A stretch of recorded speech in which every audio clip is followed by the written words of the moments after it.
Assalamualaikum warahmatullahi wabarakatuh. Waalaikumsalam warahmatullahi wabarakatuh. Pada kesempatan kali ini saya sedang bersama pengasuh Pondok Pesantren Baitul Quran As-Suyuti Maribaya Purbalingga, Jawa Tengah. Nah, pada kesempatan kali ini saya ingin menguak sejarah dari Pak Kiainya sendiri dan pondok pesantrennya. Karena menurut berita yang saya dengar, Pak Kiai ini termasuk Pak Kiai termuda di Kabupaten Purbalingga yang sudah mempunyai pondok pesantren sekaligus MTS, namanya MTS Saintex Quran Maribaya. Nah, ini sudah bersama saya Pak Kiai. Oke Pak Kiai, gimana kabarnya? Alhamdulillah. Alhamdulillah baik ya. Kalau boleh tahu sekarang umur Pak Kiai berapa? Saya umur 33 mau ke 34. 33 jalan ke 34 ya. Untuk pondok pesantren sendiri itu mulai dirintis berdiri tahun berapa? 2016. 2016 ya. Berarti sekitar 5 tahun ya sekarang ya. Dan sekarang sudah mempunyai sekolahan Saintek Quran Maribaya ya dalam waktu 5 tahun, dan MTS-nya ini baru berjalan 2 tahun ini ya. 2 tahun ini. Dan saya dengar ini yang sangat menarik, itu tahun pertama itu 15 santri dan tahun yang sekarang ini melonjak ke 70 santri, jadi hampir 400% lebih ya. Itu mungkin ada keunggulan atau program yang menarik di pondok dan MTS ini sehingga lonjakannya sangat tinggi. Mungkin bisa diceritakan Mbak? Program unggulan pondok dan MTS, ini kan MTS dengan pesantren itu harus sinergi. Harus bersinergi. Keunggulan di pondok dan di MTS itu tahfiz. Tahfiz. Ya, yang pertama adalah tahasus 1, kedua tahasus 2, ketiga reguler, keempatnya itu ilmu alat. Makanya metode amsilati. Yang pertama tahasus 1. Tahasus 1 itu santri diseleksi, dimasukkan di tahasus 1. 1 hari diwajibkan untuk menghafal 1 lembar. 1 lembar. Ketemunya itu 1 tahun selesai menghafal Al-Quran. Itu 1 tahun. Kemudian tahasus 2. Tahasus 2 itu 1 hari 1 rai, tapi dibebani untuk ilmu alat juga. Tapi buat wawasan sih, ilmu alat, fikih, akhlak dan sebagainya. Itu tahasus 2. 1 harinya 1 rai, ketemunya 2 sampai 3 tahun. Reguler itu yang namanya santri itu tidak semuanya santri itu bisa baca Quran. Itu yang pemula dan diharuskan hafal juz aman. Seperti itu. Ini yang pemula, juga ngaji diniyah, kitab juga. Kemudian keempat itu metode amsilati atau ilmu alat. Ilmu alat itu 6 bulan, dilanjutkan 1,5 tahun alfiyah. Tujuannya apa? Supaya bisa menafsirkan Al-Quran dan hadis itu sendiri. Memang program yang ditawarkan oleh pondok dan MTS ini lengkap juga. Ada Al-Qurannya, yang pengen menghafal ada, yang ingin menguasai ilmu alat nahwu shorof juga ada ya. Mungkin itu yang membuat pondok pesantren ini bisa diminati oleh masyarakat ya. Lalu saya pengen menguak sejarahnya ini, sejarah awal mula Pak Kiai punya keinginan mendirikan pesantren itu sejak kapan Pak? Keinginan waktu itu semester 2. Yang mantepnya itu semester 2 pas kuliah di Universitas Saint Al-Quran. Itu semester 2. Terus saya kuliah, bapak itu sudah meninggal dunia. Itu ya anak yatim gitu kan. Merasakan anak yatim, dan saya mempunyai keinginan bisa bikin pesantren khusus anak yatim. Itu apa? Lalu itu mulai punya keinginan untuk mendirikan pesantren karena sejak kuliah dan karena memang yatim juga, sehingga jenengan punya keinginan untuk mendirikan pesantren untuk yatim dan duafa begitu ya. Lalu langkah apa saja yang kan tadi punya keinginan, lalu langkah yang diambil untuk mewujudkan keinginan tersebut apa saja? Langkah yang pertama, karena di dunia pesantren itu kan satu mendapatkan ridho orang tua. Itu orang tua. Khususnya karena bapak saya sudah meninggal, saya cuman sama ibu.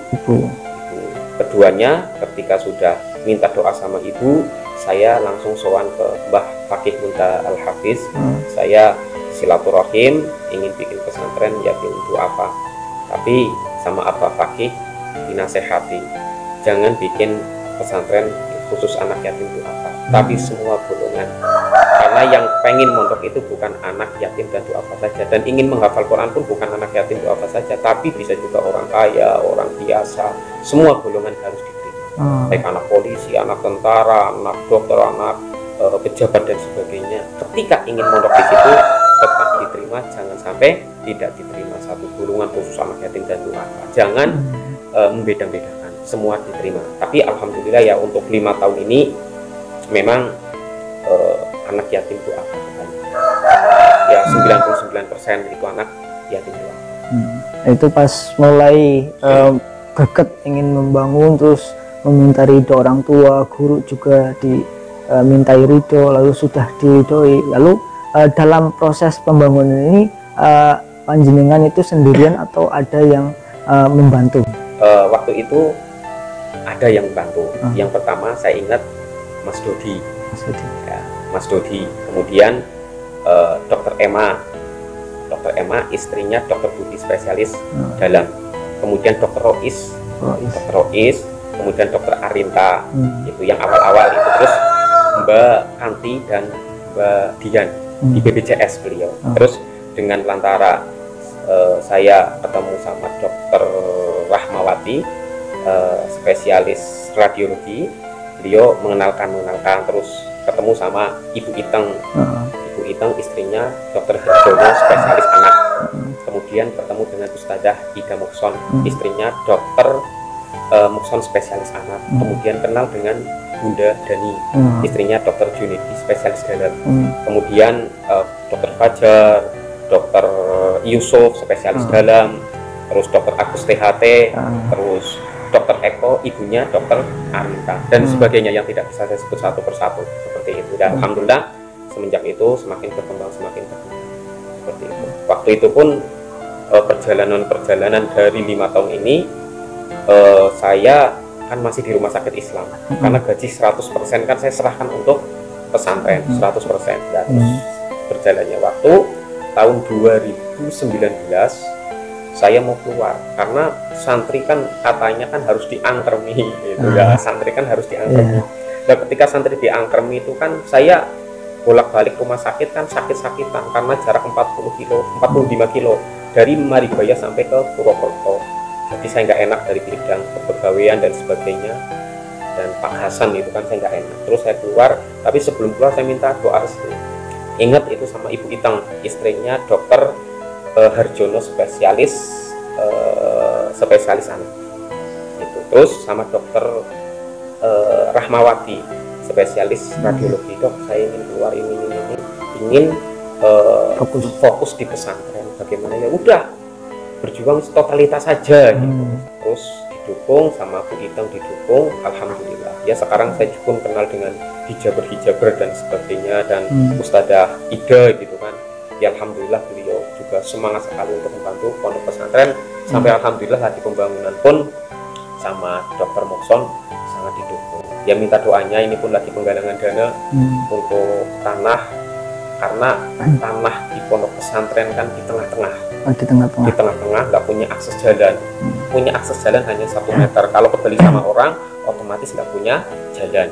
Ya mudah-mudahan bisa cepat terlaksana, dimudahkan dalam rangka pengembangan pesantren ini ya. Mudah-mudahan dimudahkan oleh Allah Subhanahu wa taala. Dan tadi menarik itu dari awal proses mulai membangun pesantren, panjenengan sebagai penggerak dari pesantren, dan ada teman-teman tadi dari dokter lain untuk mereka menjadi dermawan untuk saling bahu-membahu, sehingga sekarang menjadi pondok pesantren sekaligus sudah mempunyai MTS Saintek Quran Maribaya. Ini sungguh luar biasa. Dan yang terakhir yang saya pengen tahu ini, nanti konsep kedepannya atau harapan kedepannya ini, pesantren ini mau bagaimana dan perkembangannya yang bagaimana? Yang pertama, santri menjadi hafiz dan hafidoh gitu ya.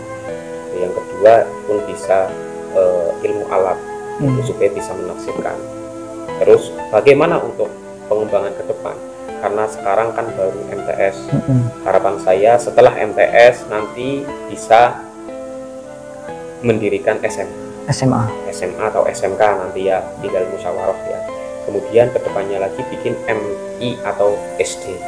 SD. Ketika MI, SD, SMTS sudah, SMA sudah, nanti bikin Universitas Baitul Quran Asyuti. Harapannya seperti itu. Berarti rancangannya masih panjang dan bercita-cita sampai universitas ya. Mudah-mudahan segera terlaksana dan mudah-mudahan selalu dilindungi oleh Allah Subhanahu wa taala dan selalu dimudahkan oleh Allah Subhanahu wa taala. Mungkin terima kasih begitu Pak Yai, semoga sukses selalu, berkah selalu, sehat selalu dan selalu mendapatkan perlindungan Allah Subhanahu wa taala. Mungkin itu bincang-bincang saya dengan pengasuh Pondok Pesantren Baitul Quran Asyuti Maribaya. Sangat menarik, menjadi inspirasi bagi kita untuk pemuda-pemuda untuk tidak bosan-bosan menyiarkan agama, berdakwah, menghidup-hidupkan agamanya Allah Subhanahu wa taala. Semoga kita semua selalu diberikan kesehatan, selalu diberikan keberkahan oleh Allah Subhanahu wa taala. Amin ya rabbal alamin. Sekian dari saya, kurang lebihnya mohon maaf. Wallahu a'lam bishawab. Assalamualaikum warahmatullahi wabarakatuh. Waalaikumsalam warahmatullahi wabarakatuh.